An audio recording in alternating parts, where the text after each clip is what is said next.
SB! Kamusta? Sorry, nalita ko. May hinatid lang. Oh, hatid mo na, hatid mo? Oo. Okay, sige. Ingat kayo, ah. Oo naman.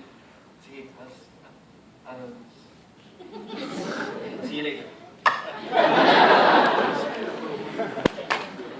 Ready? Yup. Ate, he seems so happy. Teka, meron kang di sinabi sa kanya, no? Didn't get the chance to. Mamaya na lang, makita naman kami ulit eh. Ay, nako ate. Alam mo, may naalala kong payo ni Lolo sa akin dati. Alam mo, SP, ang bandit na inuunti-unti, masakit. Ang dapat dyan, mabilis. Band-aid? Kainom ka na naman ba, SP? No, ate. Ang ibig sabihin ng nun, if you're gonna break someone's heart, dapat mabilis. Speak of bilis. Ako naman may sasabihin sa'yo. Sige, ano? Ate, I just met the most wonderful girl in the world. This must be love. Naku! Ikaw talaga, na-inlove ka na naman.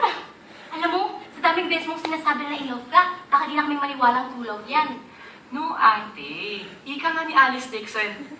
I can feel it. Then, it must be true. Ikaw naman kasi, napaka-cautious when it comes to love. Kinan mo ako. If I love someone, I tell it to them. Sige na nga. Tara nga, kailangan ko ng beer. Ay, sige na nga.